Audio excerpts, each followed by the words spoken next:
여러분 반갑습니다. 또 한 주간을 시작하는 이 아침 여러분과 함께하게 돼서 너무나 기쁘고 감사합니다. 이제는 꽃샘추위도 가고 봄이 이제 완연한 것 같습니다. 얼마나 봄이 지속될지는 모르겠지만 이 봄과 함께 우리의 꿈을 펼치는 그런 좋은 시간들이 되었으면 좋겠습니다. 여전히 우리나라 정치, 경제, 사회, 문화 전 분야의 기상도는 제가 판단할 때는 흐립니다. 속히 이 흐린 날씨, 좀 찌뿌둥한 이런 날씨가 개이고 화창한 그야말로 봄 날씨, 이제 4월, 5월 이제 지나는 과정에 참 희망찬 그런 또 계절의 5월, 4월은 잔인한 달 그랬는데 5월은 또 희망찬 꿈이 부푸는 달이 아니겠습니까?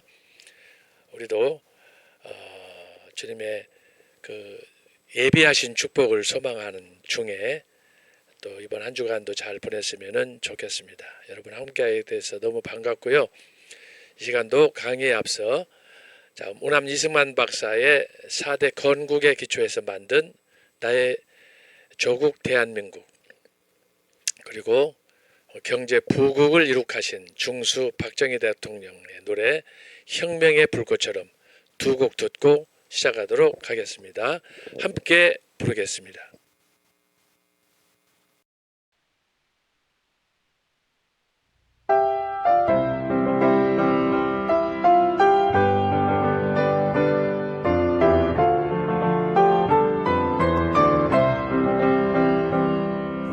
백척한 도민족 운명 어깨 메고 열강들의 각축 속에 독립을 이뤘네. 자유민주 시장 경제 동맹을 맺고 맺어 튼튼한 국가 안보 평화를 이뤘네.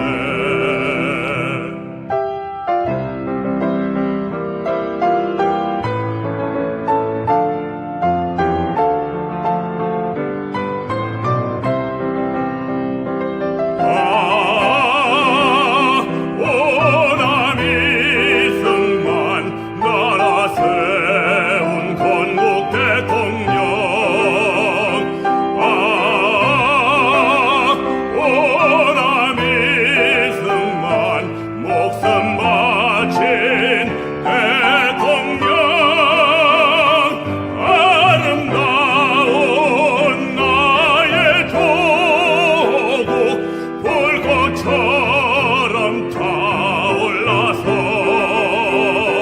자손만대 영원토록 세계 속에 빛나라.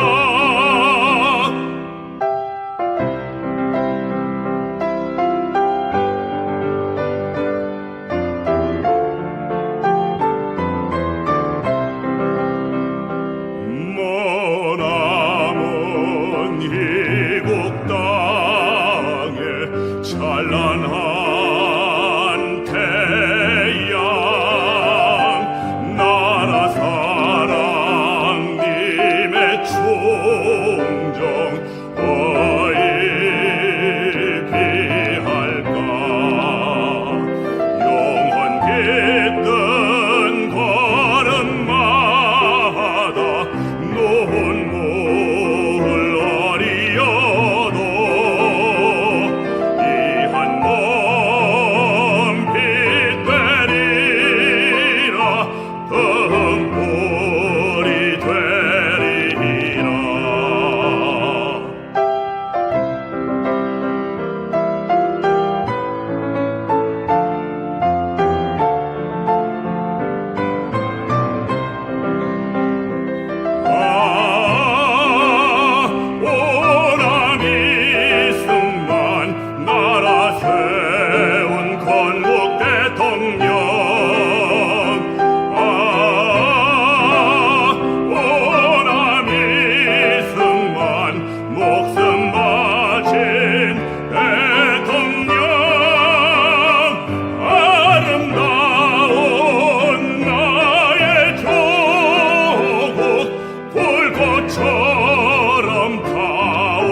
연이 일어나서 허리띠 졸라매고 밤낮 없이 땀을 흘렸네.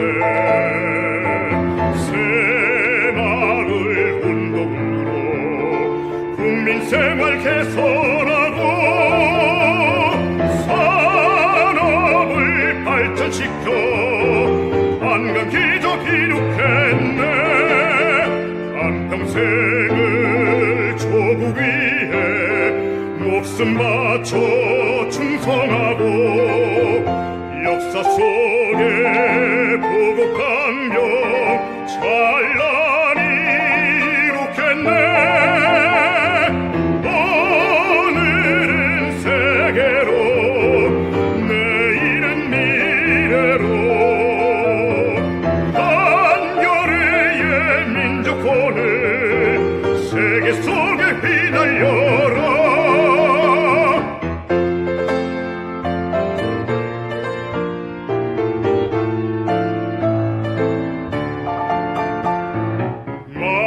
마을마다 도시마다 꿈과 희망 꽃 피우고 서로 돕고 세워주며 선진한국 이루었네. 국방을 강화하여 자유평화 드높이고 온 땅의 혁명의 뜻 불꽃처럼 펼치었네.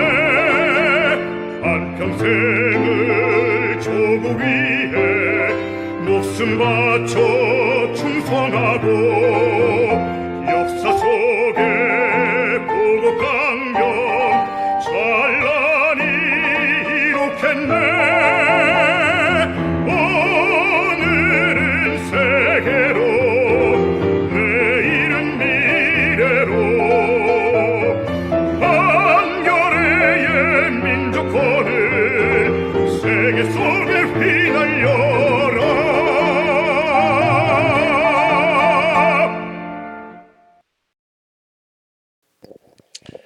예, 여러분 감사합니다. 자, 이 시간에는 제가 시를 두 편을 준비했습니다. 지난 주간은 고난주간 그리고 부활주의를 맞았습니다. 그래서 첫 번째 시간에는 십자가의 길, 두 번째 시간에는 부활절 단상 이렇게 나누어서 하도록 하겠습니다. 오늘 십자가의 길 함께 낭송하고 강의 시작하도록 하겠습니다. 고난주간, 지난주 고난주간을 생각하면서 준비하였습니다. 십자가의 길, 승리의 길, 영광의 길, 그것은 죄 없이 십자가 지고 하나님의 아들 예수 그리스도께서 가신 길. 하지만 그 길은 고난의 길, 형벌의 길, 죽음의 길. 천하보다 귀한 생명, 그 무엇으로 대신할까? 우리 주 갈보리 십자가 위에서 운명의 순간까지 아버지 뜻 따르셨네. 하늘 뜻 이루셨네.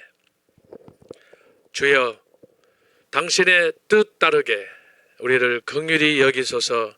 우리 구원하소서. 기도하겠습니다. 하나님 아버지 감사합니다. 지난주에는 고난주간, 또 어제는 부활주일. 저희들이 태어나 이렇게 감격스럽게 보냈던 시간도 없었습니다. 그동안 탄핵으로 인하여 여러 가지 짓눌리고 마음 둘 곳 없었던 저희들, 참 어디에 주님의 뜻이 있는지, 의인의 길이 이렇게 고달픈지 정말 힘들었던 시간이었습니다. 하오나 주께서 우리에게 부활의 승리의 기쁨을 주시고, 교회에서 특별히 어제는 광화문 광장에서 수십만이 모인 가운데 합동으로 부활 축하 예배도 드렸습니다. 저희들의 허물과 모든 죄악들을 주여 용서하여 주시고 행여 우리 마음속에 간직한 세상의 모든 죄악들, 욕심들, 헛된 망상들 다 십자가 앞에 내려놓고 오직 주님만 바라보며 다시 일어서는 부활신앙으로 새롭게 하여 주옵소서. 마음은 원이로되 육신이 약하여 주님께 더욱 헌신하지 못하는 여전히 제자리에 머물러 있는 우리 자신들을 돌아보게 하시고 자비하신 아버지, 주님처럼 비아돌로로사 십자가의 길, 아무나 걸을 수 없는, 갈 수 없는 그 길을 저희들도 주님 따라 순종함으로 갈 수 있도록 도와주옵소서. 주께서 우리에게 베푸신 은혜와 사랑을 생각하면 감당할 길이 없습니다. 다짐하며 또 다짐하고 맹세해도 주님과 맺은 우리의 약속을 이루지 못하는 지극히 연약한 저희들 불쌍히 여겨주시고 주님께서 겟세마네 동산에서 아버지께 기도하셨던 그 모습처럼 할만하시거든 이 잔을 내게서 피하게 하소서. 그러나 아버지의 뜻이면 순종하게 하소서 기도했던 주님을 바라보며 저희들도 다시 결단하고 일어서는 저희들 되게 하여 주옵소서. 부활절을 보내고 한 주간을 시작하는 이 아침 저희들도 함께 귀한 말씀 듣게 하시고 말씀을 통하여 새롭게 저희들도 각오를 다지는 귀한 시간이 되게 해 주옵소서. 특별히 연약한 종 붙드시고 우리 학우들 어디에 있든지 여전히 얼굴을 볼 수 없는 가운데 강해하지만 성령의 역사로 서로 소통하는 그런 복된 시간 허락하여 주옵소서. 모두에게 은혜와 축복의 시간이 되게 해 주옵소서. 감사하고 예수님의 이름으로 기도하옵나이다. 아멘. 자, 지난 시간에 우리가 영국 교회 그리고 스코틀랜드 역사 잠깐 살폈습니다. 그래서 영국하고 스코틀랜드는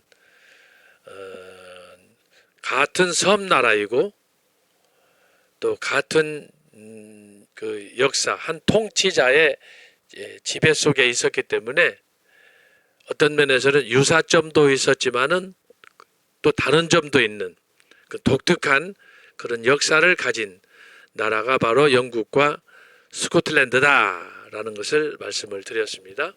특별히 제가 그걸 다루는 과정에서 영국에 있었던 그 여왕들 대표적으로 피의 메리 여왕과 엘리자베스 그리고 지난주에는 스코틀랜드의 스코츠 메리, 스튜어트 메리에 대해서 우리가 살펴보았습니다.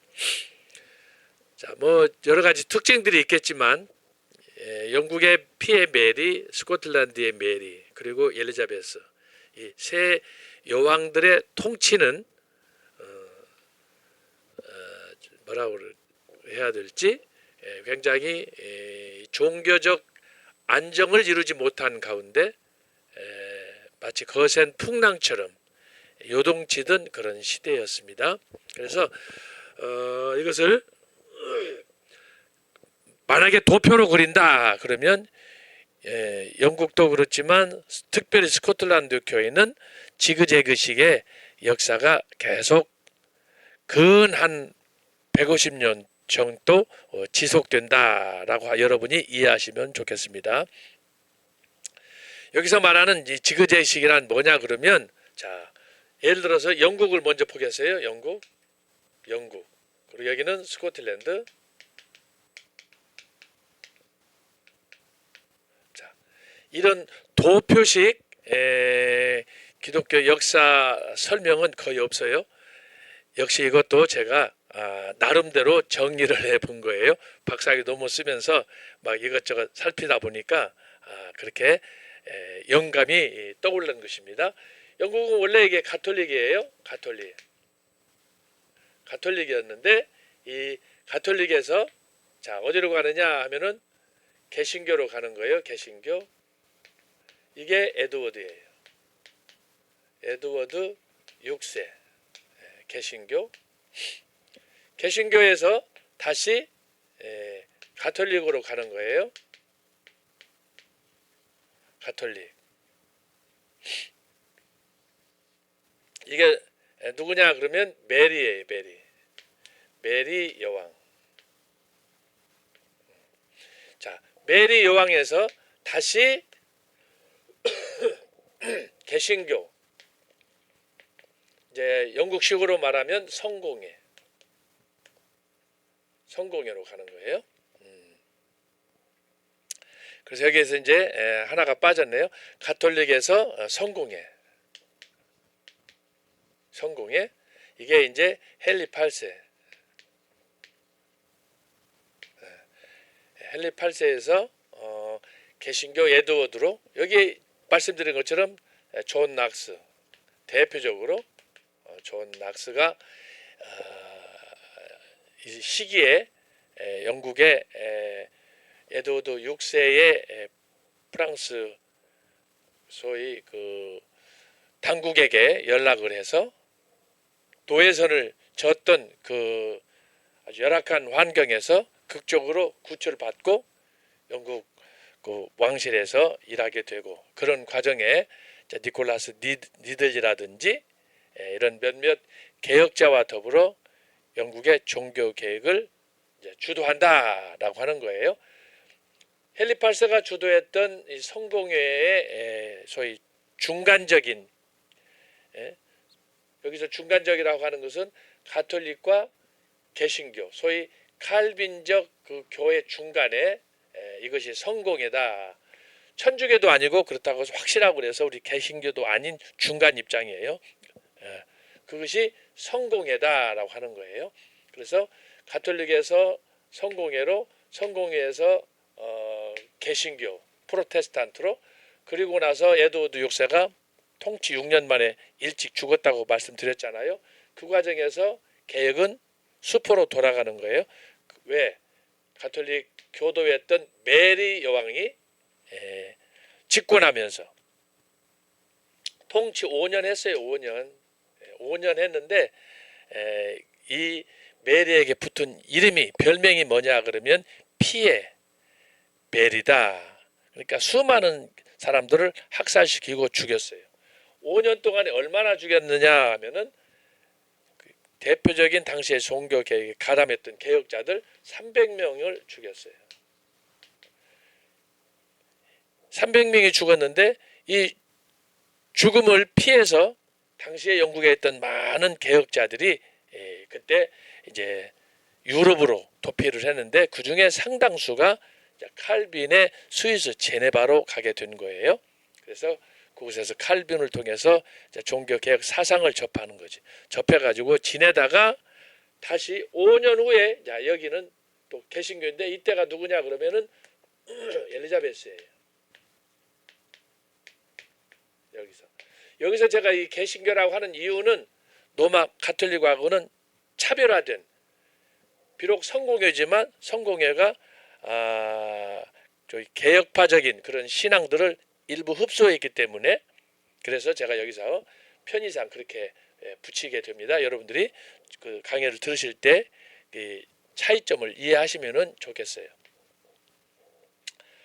자, 이렇게 해서 이렇게 지그재그로 왔다 갔다 이렇게 하는 장면들을 제가 여러분한테 말씀드리는 거예요. 이게 뭐냐? 그만큼 이제 영국 교회가 16세기 다른 독일이나 프랑스나 이런 지역하고 달리, 스페인이나 이탈리아와 달리 영국은 이 자체가 뭐냐? 그만큼 갈등기다, 이걸 보여주는 거예요. 갈등기. 종교 개혁이 그렇게 생각처럼 쉽게 되지 않는다고 하는 거예요. 그렇게 해서 이제 엘리자베스가 통치하고, 또 엘리자베스가 개신교로 통치를 했는데, 그 다음에는 또 누가 오느냐 하면은 제임스 영국의 1세, 스코틀랜드 6세. 이 사람은 말씀드린 것처럼, 우리가 또 다시 살펴볼 텐데, 이 사람은 스코틀랜드에서 철저하게 장로교, 존 낙스 그 지도 아래 교육을 받은 그런 사람이에요. 이 사람이 이제 1603년, 자, 여기서 낙서 같은 경우에는 1560년 이제 외국에 망명사를 하다가 청산하고 들어갔단 말이죠. 그 이후에 지난번에 우리가 메리 스튜어트 살펴봤잖아요. 그런 것처럼 이미 메리 여왕이 1561년에 스코틀랜드로 귀국했을 때 자기 어머니 기지 메리가 죽고 섭정자 메리가 죽고 그 이듬해 스코틀랜드로 돌아갔는데 돌아가서 보니까 이미 스코틀랜드에는 종교 개혁 운동이 전파가 되었다라고 하는 거예요. 그래서 지난주 우리가 두 명의 순교자를 살폈잖아요. 패트릭하고 위샤르트. 자, 그렇게 해서 제임스가 스코틀랜드에 통치를 하다가 1603년에 두 나라를 통치하는 거예요. 스코틀랜드하고 영국. 그런데 스코틀랜드에 있을 때는 영국에 비해서 10분의 1밖에 안 되는 인구나 영토나 모든 것이 미약한. 그런데 버킹엄 팔레스 가서 보니까 스코틀랜드는 홀리우드 아비가 그 왕궁이었는데 거기 조그마한 우리 같으면은 뭐 시골 집이라고 할 수가 있겠어요. 그런데 런던에 버킹엄을 가서 보니까 여기는 어마어마한 거예요. 뭐 100배가 큰 거예요. 지금 여러분들이 가끔 뉴스에 보실 때 보는 그 장면처럼 엄청나게 규모가 큰 거죠.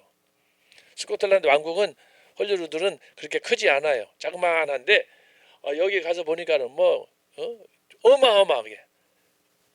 그래서 제임스 6세가 본래 장로교 그 스승들에 의해서 교육을 받은 뭐 그렇다고 그래서 완전히 장로교도가 된 건 아니지만 그 체제 아래서 성장을 했는데 런던에 가서 보니까는 그게 뭐냐 하면은 바로 이 성공회인 거예요. 성공회.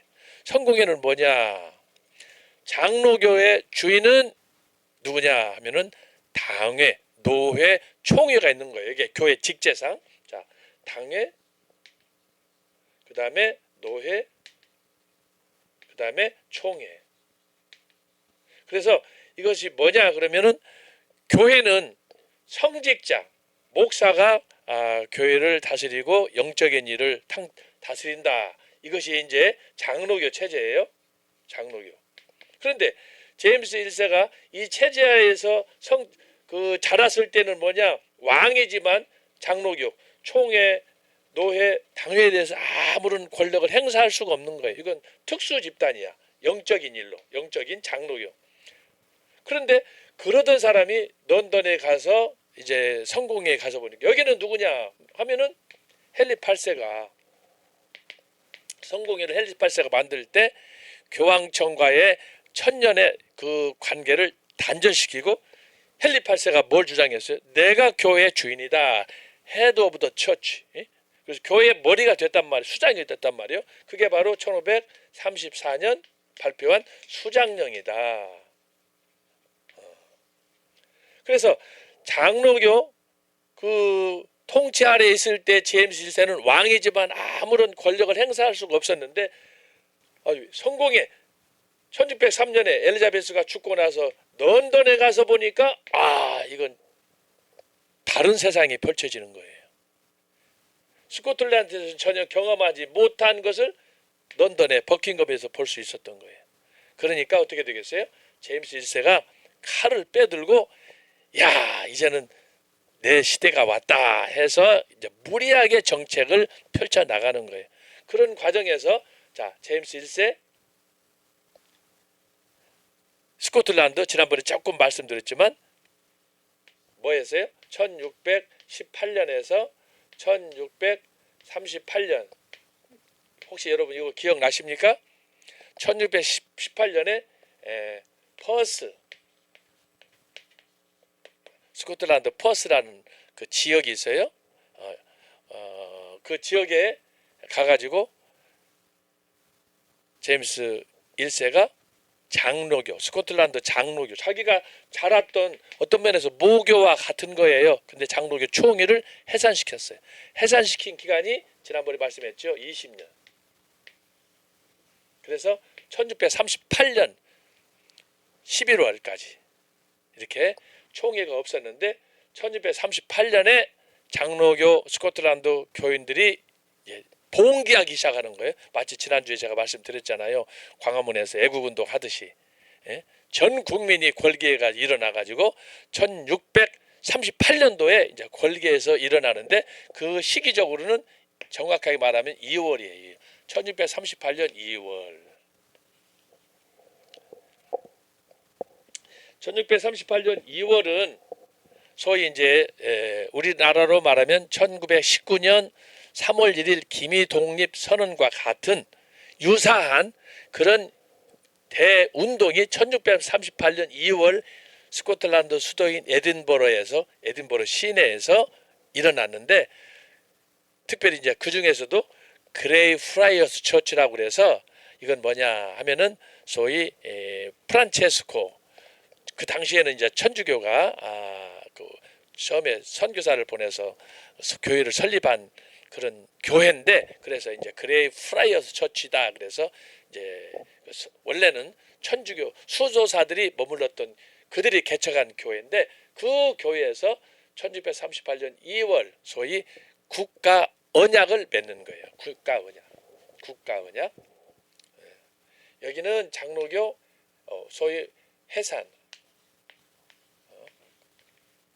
해산할 때 그 중요한 쟁점은 5가지 제가 말씀드렸죠. 그랬는데 여기서 2월 달에는 소위 국가 언약, 내셔널 국가 언약 이것을 선포해 가지고 이 운동이 마치 우리나라로 말하면 기미 독립 선언문처럼 전 스코틀랜드로 급속히 퍼지게 됐다. 그래서 이 운동을 누구도 만들 수가 없었고 지난번에 말씀드렸듯이 그것을 양피 가죽에다가 이 소위 선언문을 써가지고 당시에 사회 지도자들이 거기다가 손가락을 깨물어서 혈서로서 거기다가 사인을 했다. 당시에 유지들이 그게 동참하는 그런 일들이 있었습니다. 그래서 그때만 해도 무슨 통신이나 교통이나 이런 것들이 어려울 텐데 그것을 7장을 만들었어요. 7장인데 아마 한 장이 이제 칠판 정도 될 거예요. 칠판보다도 더 커. 이것을 세워가지고 선언문을 쓰고 거기다가 이제 각자 사인을 해서 이걸 7장을 만들었는데 5장은 소실되고 현재 2장이 잔류하고 지난번 말씀했듯이 그 중에 하나를 카피해가지고 복사해서 우리 옛날 그 정성구 총장님께서 그걸 어떻게 구하셨는지 그것을 사본을 지금 총신대학교 도서관에다가 기증한 걸로 제가 알고 있습니다. 자, 이렇게 해서 이 국가 언약 내셔널 커버넌트가 이때 발표가 됐고 그러면서 그해 1638년 11월에 글라스고 소위 성당 대성당 카세드럴에서 거기서 장로교 총회를 한 거예요. 20년 만에 눈물의 총회가 됐어요. 감동의 총회가 됐어요. 그래서 지금까지 총회가 스코틀랜드 지금까지 2025년 5월이면은 우리는 보통 9월이면 이제 장로교 총회가 다 같이 있잖아요. 근데 스코틀랜드는 5월에 합니다. 5월에. 근데 이때는 20년 만에 했기 때문에 이제 총회가 11월 달, 12월 달 거의 2달 이상. 추운 겨울 아니에요? 11월, 12월이면. 근데 그 추운 겨울에 그들이 총회를 해서 20년 동안 밀렸던 교회 정책들 이런 것들을 다 점검해 가지고 총회를 진행했다. 그래서 어쨌든 여기서 이렇게 지그재그식으로 영국 교회 같은 경우에 이렇게 엘리자베스 제임스 1세 그 제임스 1세는 결국은 자기가 그동안에 배워왔던 장로교 전통을 다 거부하고 영국식 헨리 8세와 엘리자베스가 추구했던 성공회식 그런 교회 소위 제도를 따라서 완전히 변신했다라고 하는 거예요. 그리고 나서 이제 제임스 1세 아들 찰스 1세, 찰스 2세 계속해서 그 전통을 답습을 했는데 제임스 이제 2세가 등장해요. 1685년경에 약 한 2년 반 정도 하다가 나중에 이제 제거되는 퇴출되는데 그 제임스 2세 같은 경우는 또 이제 이 성공회에서 천주교로 돌아가려고 가톨릭으로 돌아가려고 하는 거예요. 그래서 이것이 지그재그식으로 끝없이 이때까지 갔는데 그것이 뭐냐 하면은 연대로 따지면 아까 여기 1534년에서 봤을 때는 1688년 이게 명예혁명이라고 그랬잖아요. 명예혁명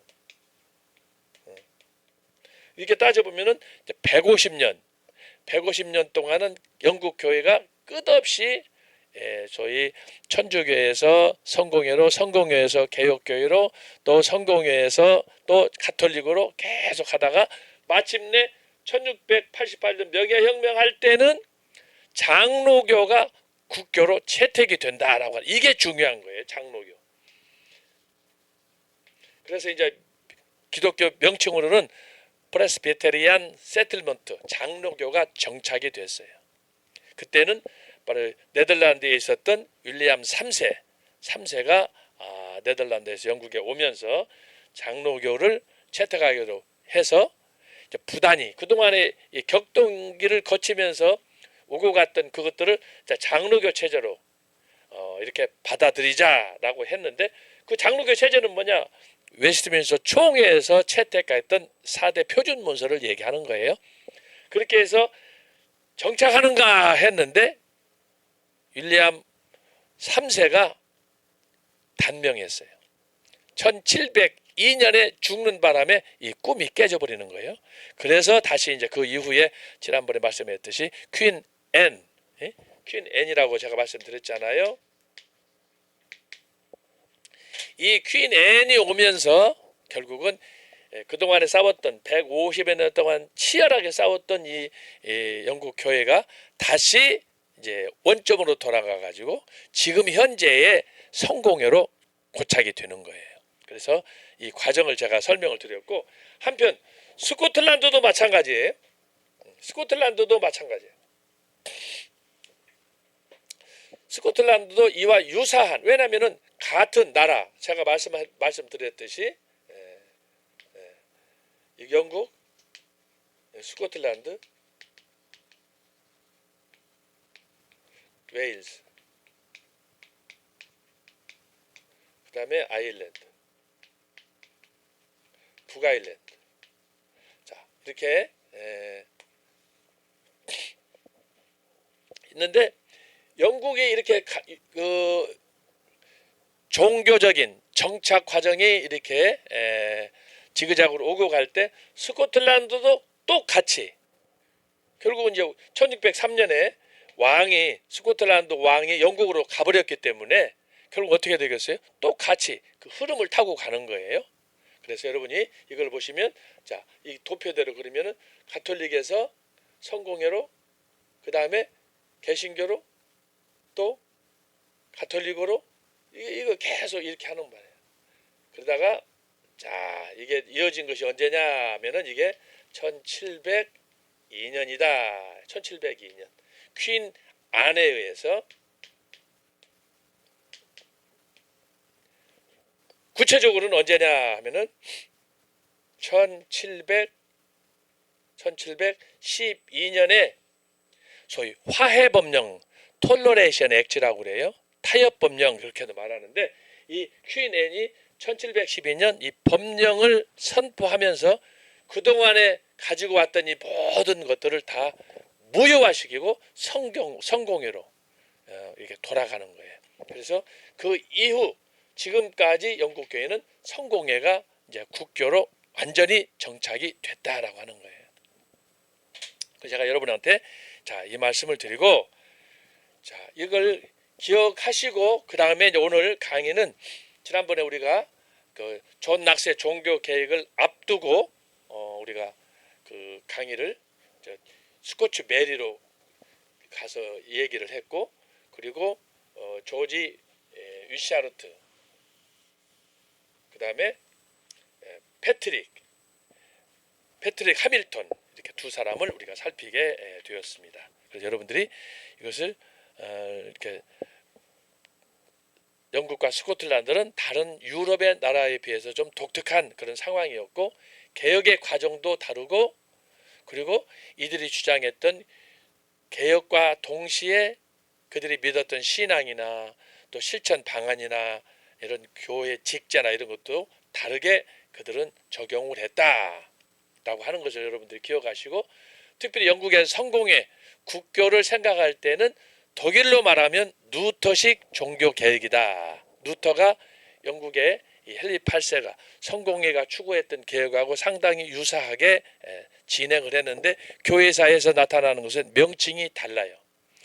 독일에서는 루터파 중심의 그 개혁을 복음주의라 그래서 이렇게 얘기하고, 영국에서는 그것을 성공회다 이렇게 해서 국교로부터 분리된 그 신학을 강조하게 되었습니다. 자, 그러면 이 시간에는 자, 지난주에 스코츠 메리, 또 그 전에는 영국의 블라디벨 헨리 8세부터 진행되었던 그 전통, 그리고 조금 전에 제가 여기다가 설명한 이 내용을 여러분들이 머릿속에 잘 정리하시고, 이 시간에는 그러면 구체적으로 스코틀랜드에서 어떻게 종교 개혁이 진행이 됐는가 하는 걸 살펴보도록 하겠습니다. 그래서 존 낙스의 종교 개혁 16페이지 큰 4번이 되겠습니다. 한참 내려가셔야 돼요. 네, 4번. 예. 자, 여기 보시면 자, 존 낙스는 자, 참고로 스코틀랜드 종교 개혁은 1560년 본격적으로 시작이 되었습니다. 이때부터 자, 2025년이에요. 현재예요. 이때까지 자, 스코틀랜드 장로교, 스코틀랜드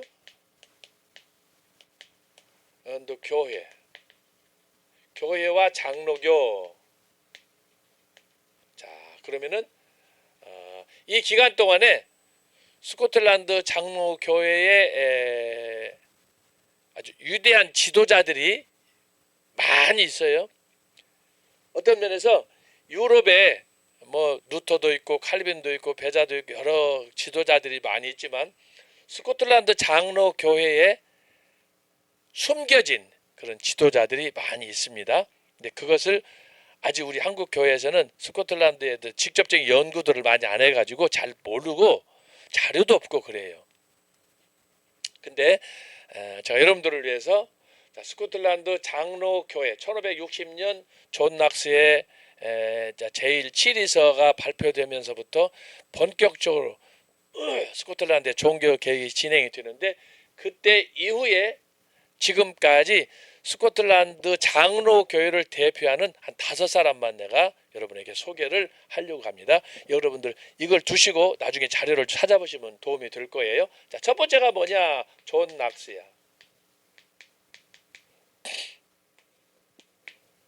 존 낙스예요. 존 낙스는 지금 우리가 살펴볼 텐데, 아까도 말씀하고 지난주에도 말씀했지만, 이 사람은 스승 조지 위샤르트를 만나면서부터 그의 신앙의 방향이 바뀌어지고, 세인트 앤드류에서 스승 조지 위샤르트가 화형당하는 그 모습 현장에서 그를 위해서 경원으로 활동을 했지만 본인의 무기력함을 깨닫고, 본인도 스승과 함께 죽으려고 했지만 스승이 이 죽음은 나 한 사람으로 필요하다. 너는 남아서 내가 이루지 못한 사역을 해라. 그래서 존 낙스가 이제 본격적으로 종교 개혁자로서 이제 부상하는 거예요. 그러나 그가 걸어갔던 길은 고난의 길이었어요. 어쨌든 이 존 낙스, 존 낙스는 설교도 잘하고 했지만은 또 글을 또 잘 썼어요. 글을 잘 썼어요. 그래서 존 낙스가 당시에 자기가 직면한 상황들을 종교 개혁사로 또 책도 냈어요. 존 낙스. 그리고 설교도 여러 편 있고, 그 중에 이제 대표적인 게 제1치리서, 아주 유명한 그 신앙 고백서 같은 스코틀랜드 형에 적용한 그런 그 글들이 있는데, 존 낙스가 남긴 글들은 전집으로 7권이 나와 있어요. 7권. 그래서 존 낙스는 굉장히 역사적으로 확고한 그런 칼빈의 신학에 기초한 그런 신학을 정립한 그런 사람이 되겠습니다. 그래서 스코틀랜드 기독교 역사에서 주목할 사람 5사람을 얘기하는 거예요. 첫 번째가 존 낙스예요. 두 번째는 누구냐?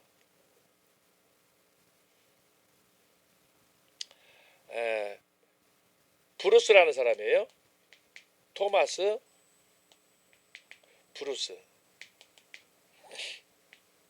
이 사람은 낙스하고 거의 비슷한 시기에 살았던 사람인데 이 사람은 소위 유명한 목회자로서 아주 유명합니다. 유명해요. 목회자로서 유명해요.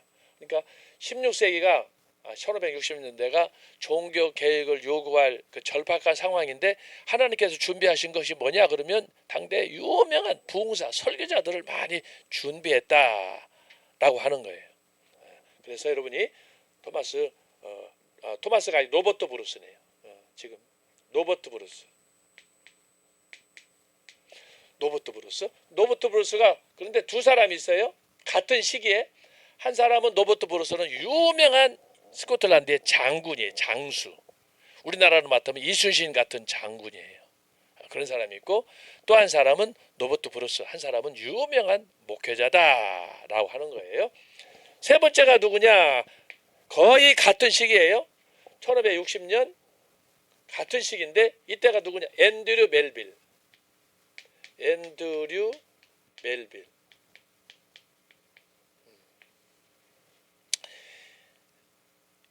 1560년대에 가장 주목할 것은 여러분들이 이 세 사람을 기억해야 돼요.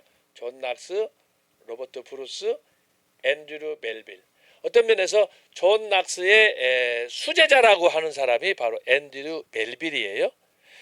스코틀랜드에서 존 낙스가 장로교 제도를 이렇게 제도화했다 그러면 그것을 완성시킨 사람이 앤드류 멜빌이에요. 이것을 다른 말로 하면은 종교개혁하면은 마틴 루터가 횃불을 들었어요.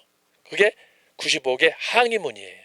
그런데 이것을 전 세계적으로 신학적으로 또 목회적으로 학문적으로 정착시킨 사람은 존 칼빈이에요. 그래서 제가 지난주에도 존 칼빈에 대해서 아주 강력하게 여러분한테 말씀을 드렸는데 바로 종교개혁을 위해서 봉화를 든 사람이 루터라고 한다면 그 개혁을 완성시킨 사람이 존 칼빈이다. 스코틀랜드에서는 장로교 제도가 무엇인가라고 하는 것을 최초로 설파하고 이제 교회에서 시도하고 목회를 한 사람이 존 낙스인데 그것을 제도화해서 법적으로 제도화해서 정착시킨 사람이 바로 앤드류 멜빌이다라고 하는 거예요. 참고. 그다음에 네 번째는 알렉산더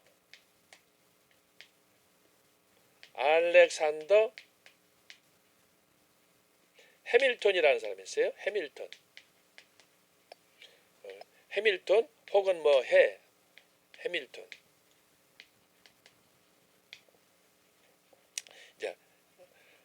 이 알렉산더 해밀턴이라는 사람은 누구냐 그러면은 여기 두 번째 로버트 브루스의 설교를 듣고 회심한 사람이에요.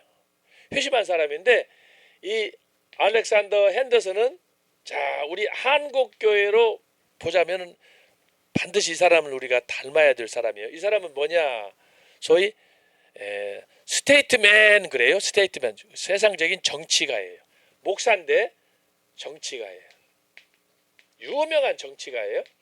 이 사람이 영국에서 웨스트민스터 총회가 열렸을 때 웨스트민스터 총회는 1643년부터 49년까지 열렸어요. 약 6년 열렸어요.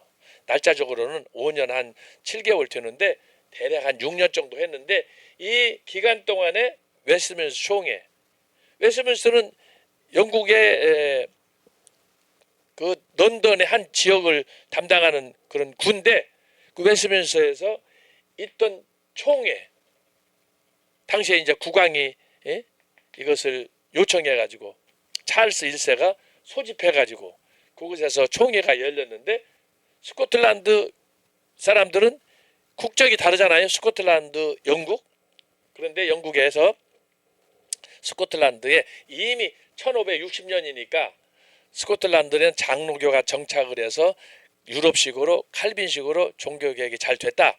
그래서 우리가 자문을 구하자라고 해서 스코틀랜드 총회에다가 자문을 요청을 했는데 그때 8분이 영국의 의회에 웨스트민스터 총회에 이제 위원으로 가게 되는 거예요.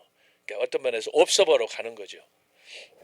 그렇게 해서 갔을 때 바로 그 중에 8명 중에 지도 리더가 누구냐 그러면 알렉산더 핸더슨이에요. 알렉산더 핸더슨. 이 사람이 웨스트민스터 총회에 가서 끼친 그 공헌은 엄청나요. 그러나 사람들은 그걸 잘 몰라요. 알렉산더 해밀턴 이 사람과 더불어 7명이다. 7명이에요. 알렉산더 핸더슨 포함 7명이니까 포함하면 8명이 되는 거지. 8명. 그래서 5명은 목사, 3명은 평신도가 갔어요. 그렇게 해서 웨스트민스터 총회.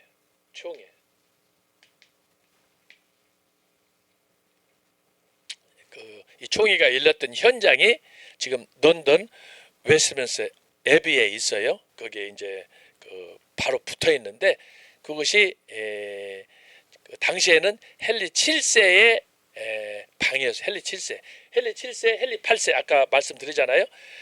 그래서 헨리 7세의 방은 굉장히 막 금으로 제가 현장에 가서 보니까 금으로 몇기를 해놓고 해서 화려하고 그래요. 근데 지금부터 500년 전에 지금도 난방이 어려워요. 여러분 우리 같이 잘 살고 시설이 잘 됐다고 해도 보세요. 지난번에 얼마 전에 꽃샘추위가 왔다 갔다 했잖아요. 꽃샘추위만 봐도 우리가 견디기 힘들어서 다시 겨울 코트를 입어야 돼, 벗어야 돼, 봄 거 입어야 돼 막 이러는 판인데 500년 전에 거기 성당 가보면 천장이 끝이 없어요. 얼마나 높은지 텅 빈 그 공간에 그걸 난방을 하려고 생각해봐요. 돈이 얼마가 들겠어요. 근데 그때 당시에는 그렇게 해야 하나님께 영광을 돌린다 해서 고딕식으로 하나님을 그렇게 그 교회를 그렇게 뾰족뾰족 지은 거라. 근데 그때도 그걸 이렇게 뭐 연료 낭비다 이런 걸 생각하고 지었겠어요? 그냥 그 사람들한테는 이 종교심이 특별해가지고 교회를 뾰족뾰족. 그래서 그렇게 바티칸 성당도 그렇고 쾰른도 그렇고 독일도 그렇고 런던의 영국의 저기 캔터베리 대성당 같은 경우 보면 그냥 어마어마 교회가 그 하나 짓다가 사람들 다 죽는 거지. 예? 지금도 어렵지만 지금도 사실 우리가 하나님 앞에 헌금하고 예물 드리고 할 때 쉽지 않잖아요. 먹고 생활하는 것도 힘든 판인데. 근데 그때 당시에 뭐가 있어? 그래서 우리가 누터 때도 살펴봤지만 테첼이라는 사람이 바티칸 성당을 지어야 되는데 헌금을 안 하니까 특별히 그 직원을 고용해가지고 선택된 사람이 테첼이라고 그랬잖아요. 그래서 길바닥에 가가지고 연부통 놓고 거기서 사람들한테 임박한 죽음을 향해서 심판을 향해서 막 설교하면서 헌금하라고 강요하는 거죠. 그런데도 그 설교를 듣고 그 사람들이 줄을 섰는데 줄이 얼마나 많은지 끝이 보이지 않았다는 거 아니에요. 그런 형태예요. 그래서 이 웨스트민스터 총회 헨리 7세의 그 기념 교회에서 웨스트민스터 총회가 열렸는데 추워서 할 수가 없는 거야. 추워서. 그래서 이제 이동해가지고 이 151명을 세 그룹으로 나누어 가지고 이제 A팀, B팀, C팀을 나누어 가지고 각 방에서 이제 그 집중적으로 신앙 고백서를 이제 탐구하는 거죠. 본래는 엘리자베스 때, 에드워드 7세 때 했던 39개조 이 신앙 고백을 중심으로 해가지고 거기다가 뭔가 좀 보완하자 이런 식으로 하려고 했는데 하다 보니까 너무나 이제 다른 거죠. 그래서 총회에서 별도로 우리가 제정하자 해가지고 이제 모여서 이제 총회를 소집해가지고 1643년부터 이제 8월 달부터 1649년 2월까지 이렇게 회의를 했는데 이 회의 중에서도 이제 방이 처음에는 헨리 7세의 방에서 전체 모여서 회의를 했는데 너무너무 추우니까 또 집단적으로 회의를 할 수가 없으니까 세 파트로 나누어서 했다고 그러잖아요. 그래서 첫째는 뭐냐? 예루살렘. 이제 그 여러분들이 만약에 여행 중에 런던에 가서 웨스트민스터 그 에비를 방문을 하면 어마어마하게 크잖아요. 웨스트민스터. 가끔씩 사진도 나오고 방송도 나오고 그러는데 그 안에서 공개된 예배홀에서는 총회를 할 수 없으니까 추워서 못 하니까 그 안에 내부의 방으로 가서 이제 세 그룹이 이제 소위 신학적인 이 주제들을 디스커스를 한 거예요. 그 첫 번째가 뭐냐면 예루살렘이에요. 성경의 예루살렘. 그 다음에 여리고,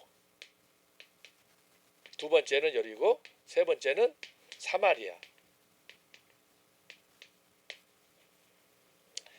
웨스트민스터 총회를 할 때 151명을 세 파트로 나누어서 이제 집중적으로 논의를 하고 매 주마다 모여서 이 세 팀이 함께 모여서 어디서 모였느냐? 예루살렘 방에서 모였어요. 예루살렘 방에 모여가지고 그 일주일 동안 논의했던 것들을 종합해가지고 그것들을 기록으로 남겼다라고 하는 거예요. 그래서 여러분들이 웨스트민스터 그 현장을 가게 되면 거기 안내오는 분한테 잘 물어봐야지. 또 그리고 또 이 역사를 배경을 알고 가서 물어봐야지. 그렇지 않고는 여기 현장을 구경을 안 해요. 문을 열어주지를 않아요. 그래서 근데 제가 이거 박사학위 논문할 때 갔을 때 이런 정보를 알고 가가지고 했더니 마침 그 안내오는 사람이 저한테 친절하게 안내해줘가지고 그래서 제가 이거 현장을 다 본 거예요. 사진도 다 그때 당시에 슬라이드로 찍어놨어요. 지금은 이제 비디오로 막 촬영하고 그러는데 지금 같으면 내가 비디오로 다 찍어놨지, 핸드폰으로 찍어놨죠. 근데 그때는 그게 없었기 때문에 슬라이드 필름으로 카메라를 펜탁스인가 그걸 제가 조그마한 하나 샀기 때문에 그걸로 찍어놓은 거 있어요.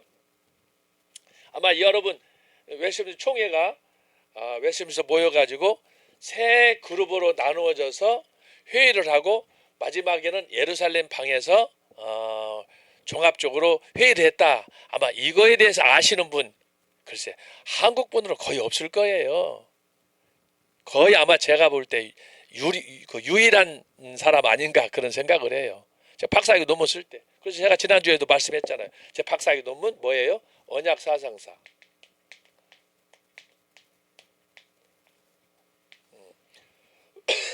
저걸 쓰면서 제가 현장을 다 탑사하고 자료를 다 모아놓은 거예요.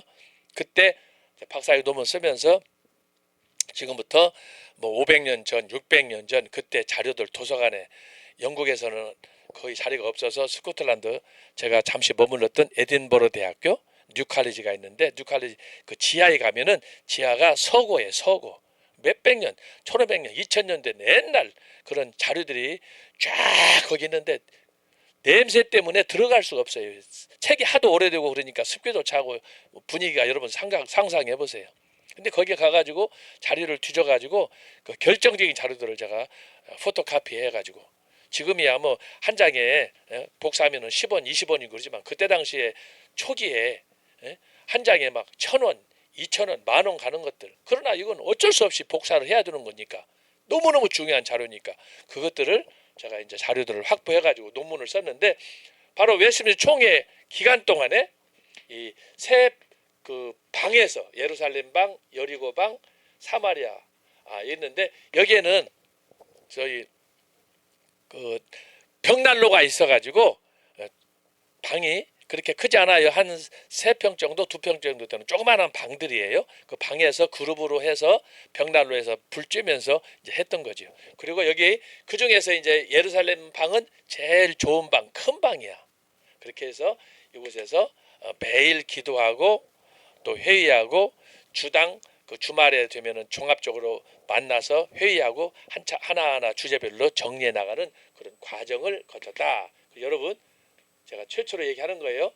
그 웨스트민스터 총회 당시에 총회만 있었던 게 아니고 그 제임스 7세의 헨리 7세의 방에서 한 게 아니고 바로 그 따로 준비된 예루살렘, 여리고, 사마리아. 여기에도 여러분 뜻이 있어요. 왜 하필 총회를 했는데 예루살렘 방, 여리고 방, 사마리아 방이 있는가? 여기에도 의미가 있더라고요. 우리가 이제 성경을 보면 사마리아, 여리고는 어떤 곳입니까? 사마리아는 완전히 같은 이스라엘 민족이면서도 불구하고 굳이 인정받지 못하고 여리고는 완전히 이방이잖아요. 그리고 예루살렘은 하나님께서 특별히 선택한 하나님의 특별한 임재가 머무는 그곳 아니에요? 그런데 공교롭게 가서 보니까 이 방이 이름이 이렇게 세 개가 붙었더라고. 제가 가서 확인해 보니까. 그래서 이제 했는데 어쨌든 이 웨스트민스터 총회를 주도하는 그 모든 그 역할을 누가 했느냐 하면은 네 번째 알렉산더 핸더슨. 이 사람은 스코틀랜드에서 아주 화려하게 격동기에 사역을 했던 그런 사람인데 이 사람이 존 낙스가 목회했던 세인트 자일스 교회라고 있어요.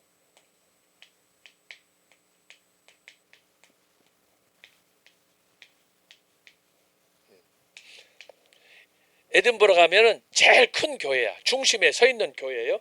그 교회에 이제 초대 당회장 목사가 존 낙스고 그 다음에 이제 여러 세대가 바뀌어서 알렉산더 핸더슨이 그 교회의 담임 목사를 했습니다. 자, 그리고 나서 다섯 번째가 있어요.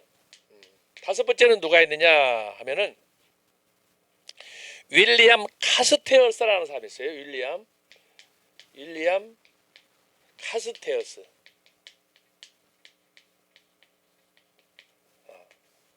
아마 이것도 여러분들 장로교회사나 교회사를 연구해서도 아마 생소한 이름일 거예요.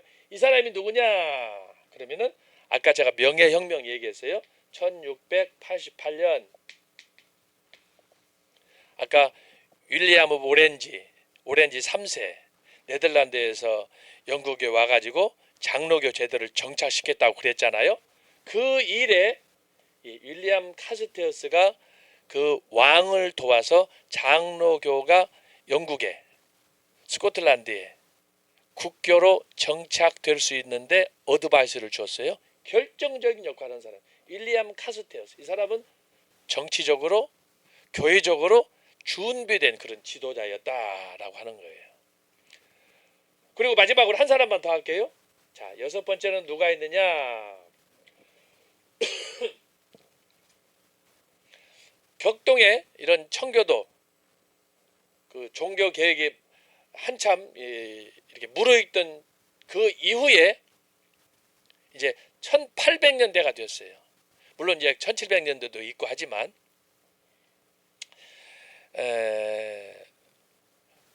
그때는 누가 있느냐 하면은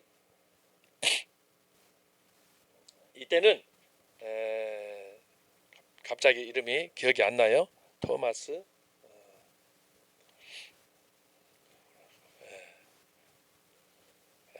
제가 나중에 기억나면 말씀드릴게요. 이 사람은 스코틀랜드 프리처치 1843년 스코틀랜드 교회가 1560년 이후에 장로교가 정착되어 발전해 가다가 다시금 위기를 맞게 되는 거예요. 일종의 스코틀랜드 장로교회의 성공의 식으로 국가가 이제 교회를 관장하려고 하는, 관리하려고 하는 그런 도전에 직면을 했어요. 기억났어요? 자, 이 사람 누구냐면 토마스 찰머스예요. 토마스 찰머스. 이 사람은 우리 한국 교회로 말하면 이제 교단마다 좀 다르지만 총신이 속한 합동측 총신대학교로 말하면은 토마스 찰머스는 박형룡 박사 같은 사람이에요. 그리고 통합측으로 하자면 신학자는 아니지만 그 정도로 대표할 수 있는 분이 바로 한경직 목사 같은 분이라고 할 수 있겠어요.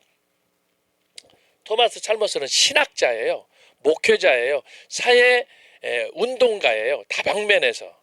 그렇지만 주 임무가 신학자예요. 그래서 제가 총신으로 말하면 박형룡 박사, 통합적으로 보자면 같은 시기에 살았기 때문에 한경직 목사. 이분은 목회자인데 이제 그래도 유학파이기 때문에 제가 말씀을 드리는 거예요. 그래서 토마스 찰머스. 그래서 제가 이렇게 스코틀랜드 교회와 장로교회를 얘기할 때 대표적인 지도자 몇 사람을 소개를 했어요. 이분들 말고도 많이 있어요. 아까 제가 그러잖아요.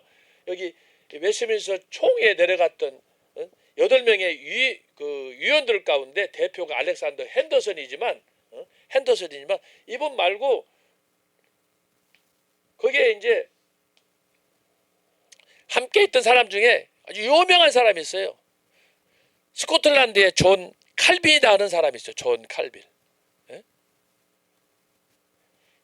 이 사람이 누구냐 하면은 조지 길레스피야. 조지 길레스피.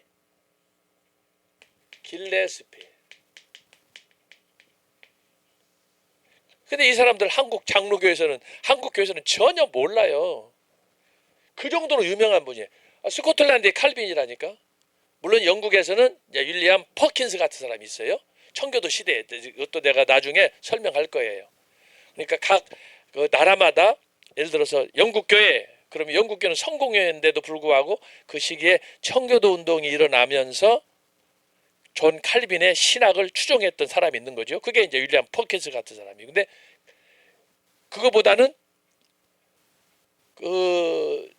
나이도 어리고, 그분에 비해서 나이도 어리고, 또 영국 사람도 아닌 스코틀랜드 장로교 출신과 배경이 다른 사람인데, 그런데 조지 길레스피 같은 사람은 당시에 웨스트민스터 총회 151명이 정회원이고, 그 외에 스코틀랜드 여기 8명은 위촉받아서 제3의 인물을 이렇게 도움을 달라고 위촉받아서 간 사람인데, 그 중에 전체적으로 보니까 나이가 제일 어려요. 당시에 27살. 여러분 생각해 보세요. 총회 가면 다 요즘 한국교회 총회 가면은 60대, 70대 막 그러잖아요. 50대 다 경륜이 있고 다 하신 분들인데, 그때 27살짜리가 총회에 갔다 이거 여러분. 그런데 이 조지 길레스피가 웨스트민스터 총회에 가가지고 그곳에서 가장 어려운 문제들, 신학적인 난제들을 푸는 핵심적인 사람이 되는 거예요.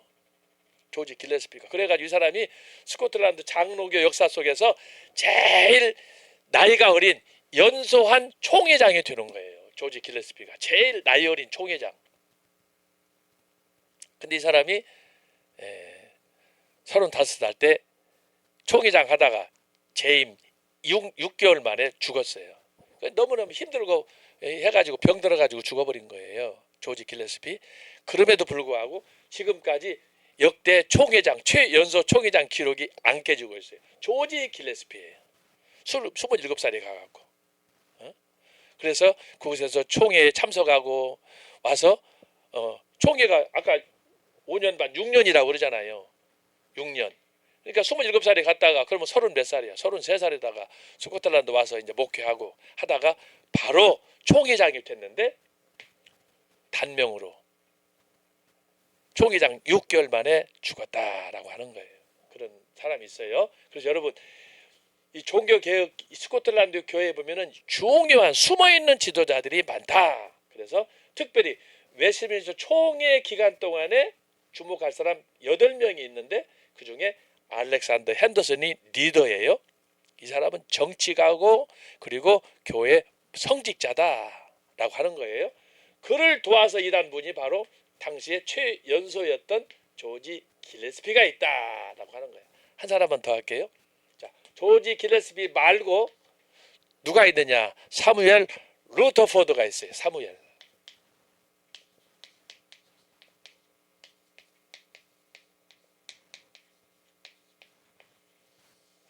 루터포드가 있어요. 스코틀랜드에서 내려갔던 8명 가운데 조지 길레스피, 알렉산더 핸더슨, 사무엘 루터포드, 이 사람들은 의형제 이상이에요. 그죠? 총회, 런던에서 총회가 있을 때도 다 영국 사람들이잖아요. 영국에, 그리고 성공회, 이 사람들은 장로교잖아요. 그런데도 거기에서 조금 더 흐트러지지 않고 그곳에서 자기의 주장들을 강력하게 외쳐가지고 결국 웨스트민스터 총회에서 4대 문서가 받아졌다고 그랬죠. 신앙 고백서, 대소요리문답, 예배모범, 정치, 편람, 이 4개가 웨스트민스터 총회에서 받아졌던 소위 4대 표준문서야. 4대 표준문서. 이걸 만드는 데 있어서 바로 이 세 사람, 이 세 사람이 결정적인 역할을 했다. 알렉산더 핸더슨, 조지 길레스피, 그리고 사무엘 루터포드가 있다. 뭐 그 외에도 지금 더 해야 될 일 있지만 제가 더 이상 안 할 거예요. 그래서 이렇게 알렉산더 핸더슨이 있고, 윌리엄 카스테어스, 장로교, 퓨리탄, 청교도 혁명의 마지막 명예혁명이 완성되는 그 과정에서 결정적으로 기여한 사람이 바로 윌리엄 카스테어스다. 카스테어스. 그리고 1843년 교회, 국가가 교회를 지배하려고 하는 그런 그 압력 속에서 타협하지 않고 그것을 거부하고 나온 그 교회의 스코틀랜드 장로 교회 지도자 토마스 찰머스, 이 사람을 통해서 발생한 것이 바로 스코틀랜드의 프리처치예요. 프리처치.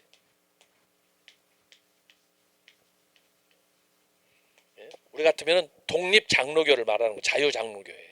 자유 장로교. 제가 이곳에서 소위 신학 석사 과정을 했기 때문에, 그래서 이 과정을 제가 완전히 거기서 배운 거예요. 이 스코틀랜드 교회사에 나타난 주목해야 될 지도자가 몇 사람이고 어느 시기에 누구냐 하는 것을 바로 이 토마스 찰머스를 통해서 공부하면서 제가 터득을 한 거예요. 이 부분은 제 박사학위 논문 언약사상사 부록에 제가 썼어요. 부록에 최근에 이 토마스 찰머스에 대해서 최초로 한국교회 제가 소개를 했어요. 그래서 여러분 제 박사학위 논문을 사서 보셔야 도대체 토마스 찰머스가 어떤 사람인가, 그리고 프리처치가 어떤 교회인가 이걸 알 수가 있어요. 제가 한국교회 최초로 박사학위 논문 그 한국어로 번역하면서 제가 부록으로 1장 2장을 붙였어요. 제 책 외에는 없어요. 그렇게 했고, 하나만 더 할게요. 여기 5번하고 6번인데 여기 중간에다가 이 사람은 누구냐 그러면 이제 1700년대, 여기는 1800이잖아요. 알렉산더는 1600년대이잖아요. 1600년대, 여기 1643년대. 근데 이 중간에 1700년대에 있어요. 1700년대. 1720년대라고 그렇게 편의상 적어 놓으세요. 20년. 1700. 그러니까 시대별로 지도자가 다른 거예요. 이때 등장한 사람 누구냐? 토마스 보스턴이에요. 토마스 보스턴이라는 사람이었어요. 여기 중간에다 넣어요. 토마스 보스턴. 미국 토마스 보스턴, 도시 이름 보스턴이 있잖아요. 그 이름이에요. 토마스 보스턴. 자, 여기서 소개하는 것이 뭐냐? 스코틀랜드 장로교 정통개혁파의 지도자들이에요. 이 사람들은 복음주의자가 아니에요. 이 사람들은 자유주의자가 아니에요. 지금 여기 썼던 이 사람 포함해 7분은 다 누구냐? 자, 개혁파, 장로교, 정통파. 이 사람들은 언약도예요. 언약도의 계보예요. 언약도는 영국식으로 말하면 청교도예요. 자, 이게 존 칼빈 이후 정통파 장로교 계보의 핵심이에요. 이들이 주장하는 것이 뭐냐? 철저하게 하나님 말씀, 성경 중심, 그것을 강조하는 사람들이에요. 그래서 여기에 뿌리는 존 칼빈이다. 존 칼빈. 존 칼빈이에요. 그래서 여러분이 이걸 참고하셔서 스코틀랜드 장로교회 1560년에 시작이 됐는데 이후 지금까지 그 계보 속에서 가장 정통으로, 보수적으로, 그 다음에 개혁적으로 그 계보를 이은 사람이 누구냐? 칼빈, 낙스, 로버트 브루스, 앤드류 멜빌, 알렉산더 핸더슨, 저기 있는 사무엘 루터포드, 조지 길레스피, 그 다음에 여기 윌리엄 카스테어스, 그 다음에 토마스 찰머스. 근데 이제 여기서 20세기 들어오면 어떻게 되느냐? 20세기 여기 1800이니까 19세기잖아요. 20세기에 들어오면 어떻게 되느냐? 20세기에 들어오면은 스코틀랜드 장로 교회가 약간 둘로 나눠져요. 그 영향은 뭐냐? 20세기에 들어오면은 독일에서 칼 바르트가 등장해요. 칼 바르트.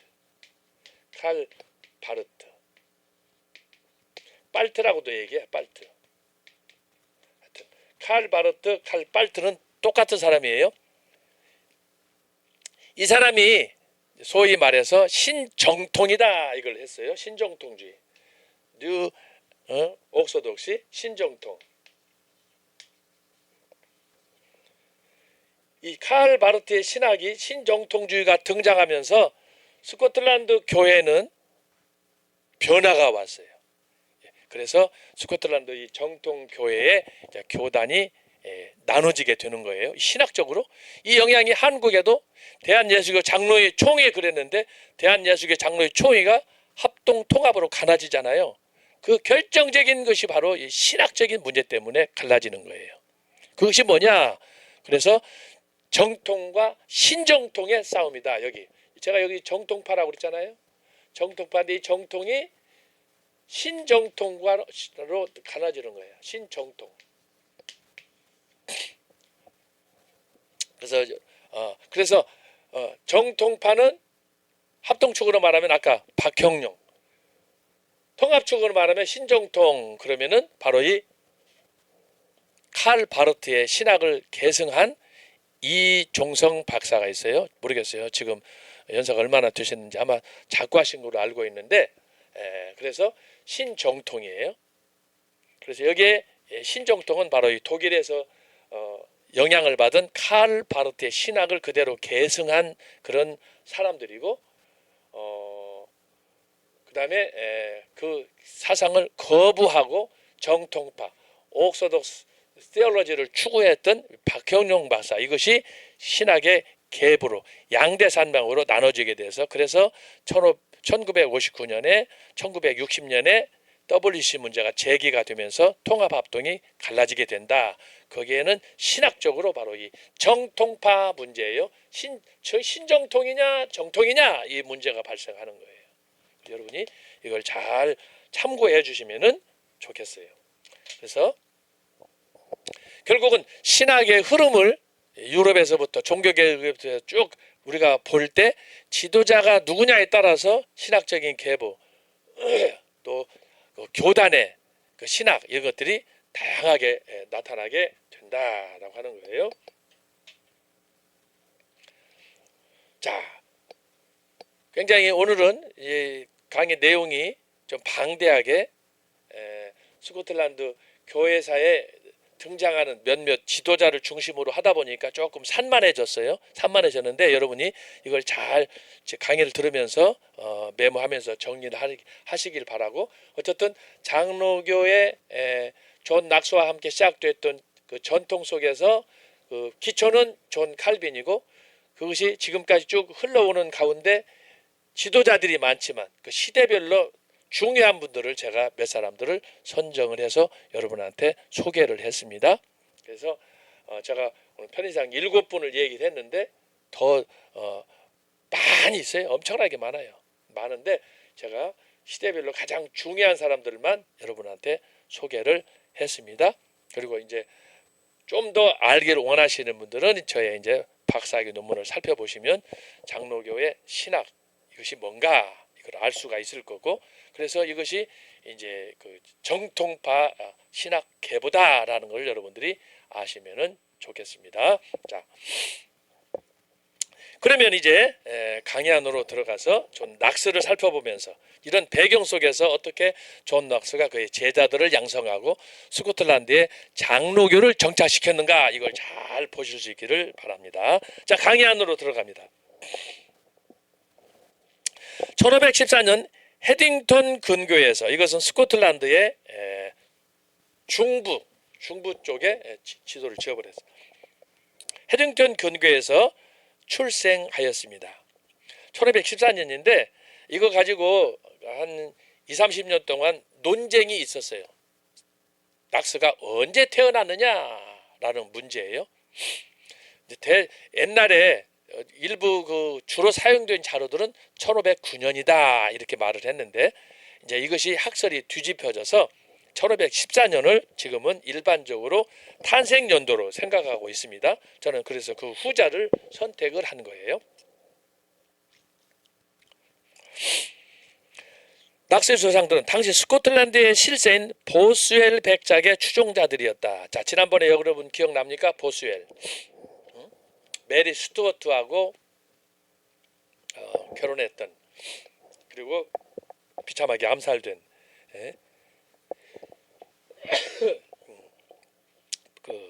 소위 말하면 명문 가정이었다 그 얘기예요.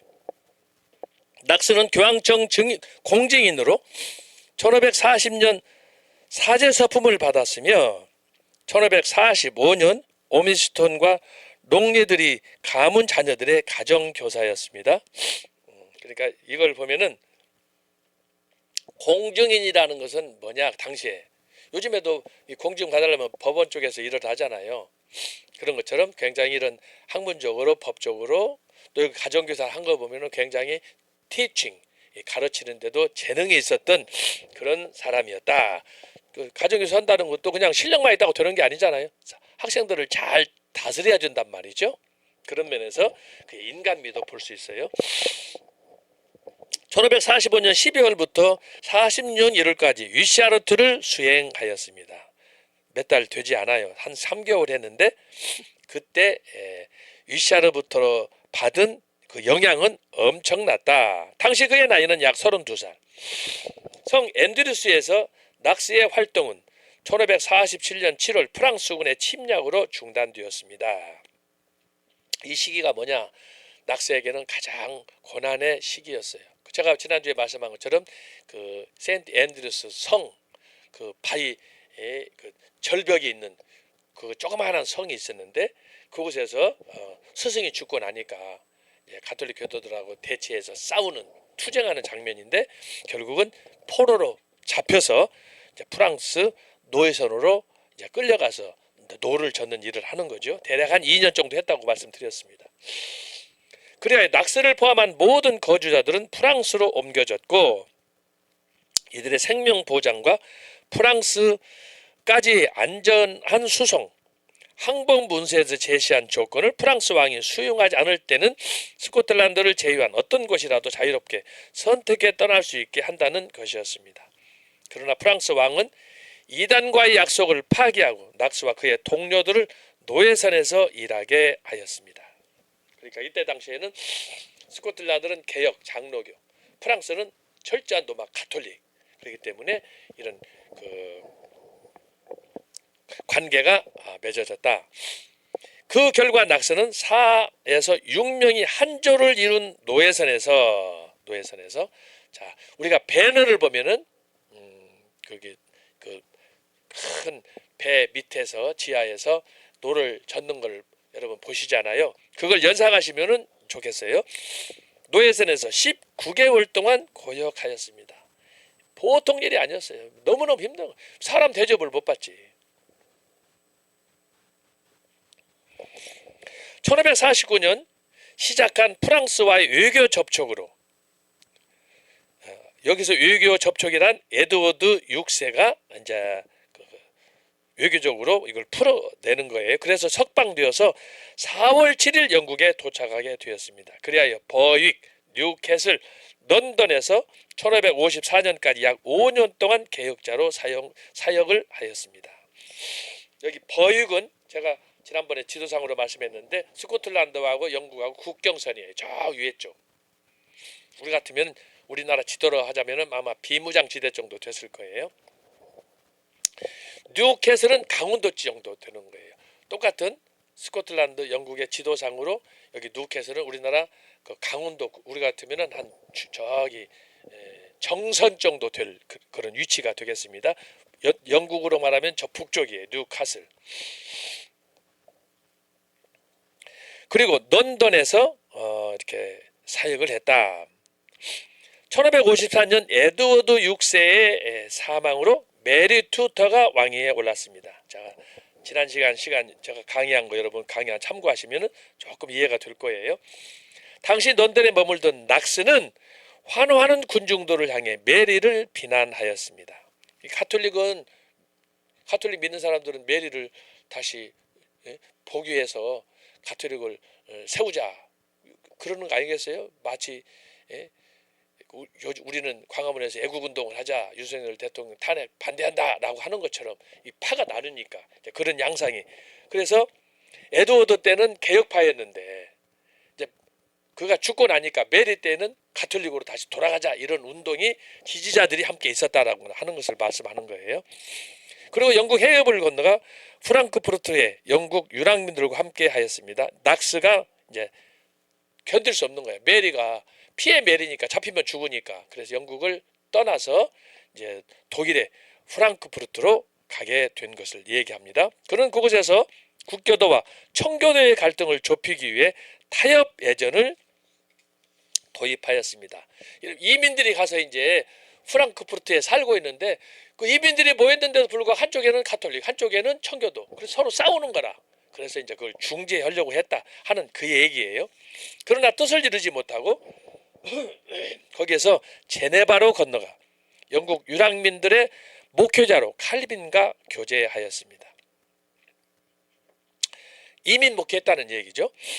그리고 1555년 9월부터 1556년 7월까지 잠시 스코틀랜드, 영국, 버위과 조국을 방문하여 약 9개월 동안 설교를 하였습니다. 그는 자신을 찾는 사람들을 돌아보며 설교하고 개혁주의에 기초하여 성찬을 베풀었습니다. 이때 낙스가 베푼 성찬이 이중배찬이다라고 하는 거예요. 영국에서는 최초로 했어요. 이중배찬이 뭐냐? 떡과 잔을 같이 주는 걸 말하는 거예요. 근데 그전에는 어떻게 했느냐? 천주교에서는 떡은 주고 잔은 안 줬어. 왜?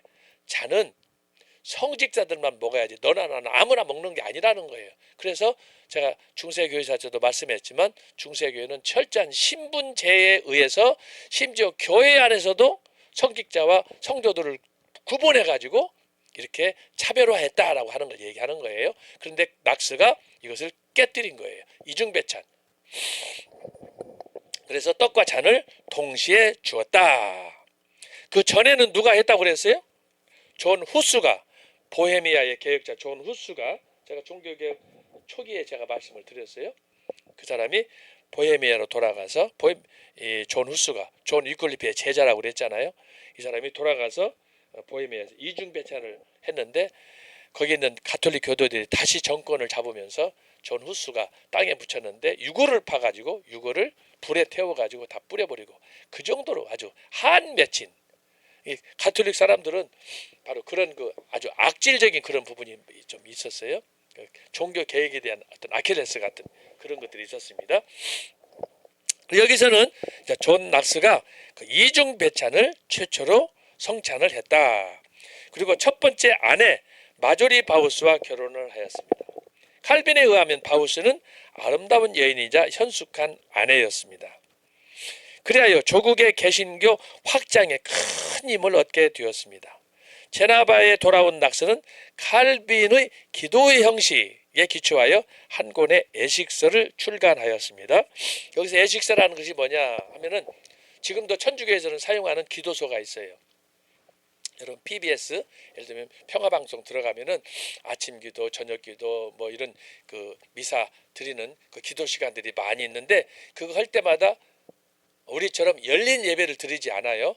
우리는 예배 드릴 때 목사님 나와서 장로님 올라가서 그리고 대표 기도하고 그리고 설교하고 이렇게 하고 하는데 천주교에서는 그 공식적인 예배를 위해서 만든 기도문이 따로 있어요. 1년 365일을 할 수 있는. 그래서 그 기도문에 따라서 이제 그 예배를 드리고 또 기도도 하고 그러는 거예요. 그때마다 여러분들이 그 PBS 들어가서 보시면 알겠지만 성직자가 신부가 앞에서 하다 보면은 뭐 예를 들면 뭐 예수 그리스도는 우리의 화평이십니다. 그렇게 하면은 성도들은 화답하는 거예요. 아멘, 뭐 할렐루야 이런 식으로 그렇게 해서 서로 주고받고 하는 그런 형식의 예배를 말하는 거예요. 이것이 이제 기도의 형식인데 이것을 살펴보면은 굉장히 미신적이고 주술적인 내용들이 많이 있어요. 그 안에.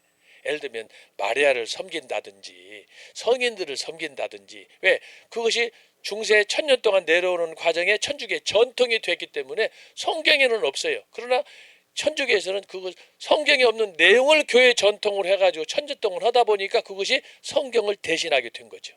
그리고 성경을 번역하지 마라. 번역하면 이단이다. 이렇게 되니까.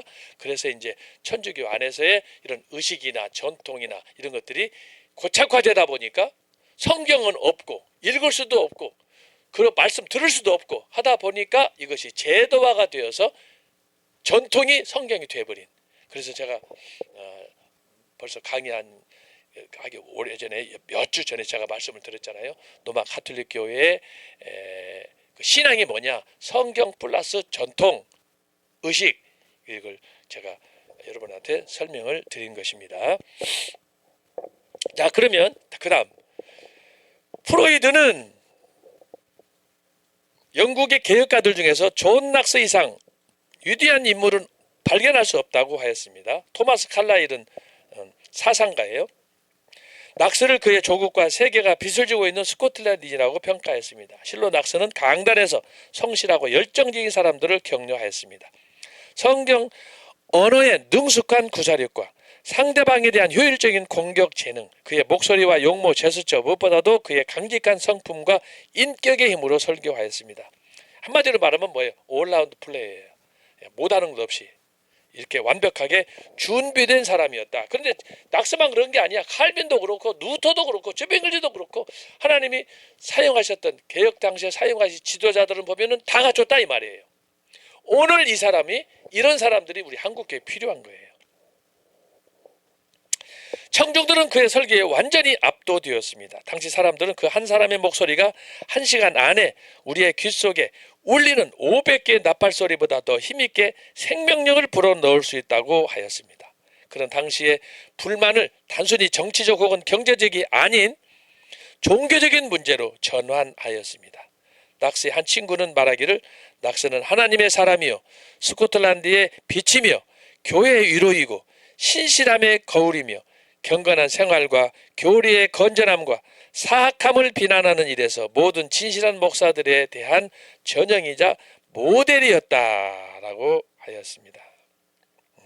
이 사람은 여기 각주에 보면 G.D. 핸더슨인데 G.D. 핸더슨도 스코틀랜드 그러니까 20세기에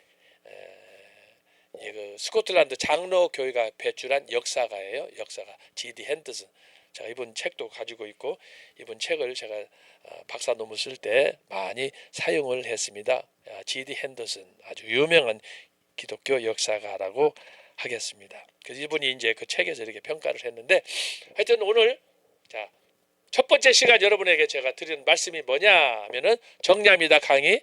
자, 스코틀랜드 장로교회 존 낙스와 함께 시작이 됐는데 그 기초는 존 칼빈이고 1560년부터 시작된 20세기까지의 스코틀랜드 교회에 나타난 지도자 제가 7명을 소개를 했어요. 7명. 8사람 들 수 있어요. 조지 길레스비를 포함하면 더 있지만 첫 번째가 존 낙스. 당연히 여러분 기억을 해야 돼요. 두 번째는 로버트 브루스. 로버트 브루스. 이 사람은 사람들이 스코틀랜드 장로교회 혹시 공부했어도 잘 모를 거예요. 유명한 사람이에요. 제가 두 사람이라고 그랬어요. 로버트 브루스 동명이인인데 한 사람은 장수가 있고 이 사람은 목회자다. 그 다음에 세 번째는 앤드류 멜빌. 스코틀랜드 장로교회를 완성시킨 사람이에요. 이제 제2의 소위 치리서를 가지고 장로교 제도를 완전히 정착시켰어요. 그래서 이 사람이 기독교인이 왜 정치에 참여해야 되느냐 그것을 역설한 거예요. 이때 당시에 제임스 6세와 더불어 담판을 한 사람이에요. 대단한 사람이에요. 그 다음에 네 번째는 알렉산더 핸더슨. 웨스트민스터 영국 총회 열릴 때 지도자로 가서 영국의 청교도들을 압도한 그런 지도자다. 이 사람은 언약도의 대표예요. 청교도가 아니고 언약도예요. 그 다음에 다섯 번째로 윌리엄 카스테스는 청교도 혁명을 청교도 운동이 명예혁명으로 정착되도록 하는 결정적인 역할을 한 사람이다. 윌리엄 카스테스. 이 사람도 사실은 제가 소개하면서 논문을 쓰려고 자료는 확보해놨는데 아직 못 쓰고 있어요. 굉장히 중요한 사람이에요. 그 다음에 여기 18세기 토마스 보스턴은 위에 낙스부터 위에서 했던 이 사람들이 신학을 칼빈의 신학에 기초해서 쭉 정리해 준 사람이에요. 그래서 이 사람을 별명이 뭐냐? 언약신학자예요. 언약신학자. 예, 토마스 보스턴. 그래서 이 사람이 존 칼빈 이후에 스코틀랜드 신학을 쫙 정리해 놓은 사람이에요. 토마스 보스턴. 그리고 마지막으로 대부흥회 1843년에 교단이 대분열을 하는 거예요. 마치 예장 합동 통합이 1959년에 분열하듯이 대분열이 일어났어요. 토마스 찰머스. 이때 이 사람이 개혁의 선봉이 되어서 보수 신학을 지키는 그런 역할을 하게 됐다. 이 사람이 만든 교단이 프리처치다라고 하는 거예요. 자, 이렇게 해서 오늘 첫 번째 강의 개론적으로 제가 스코틀랜드 교회, 영국 교회, 스코틀랜드 교회 어떤 흐름으로 흘렀는가 하는 것을 제가 이렇게 말씀을 드렸습니다. 약간 두서없이 했는데 여러분들이 잘 정리하시기 바라고 바로 한 10분 커피 타임 가진 후에 바로 스코틀랜드 존 낙스와의 종교 개혁을 살펴보도록 하겠습니다.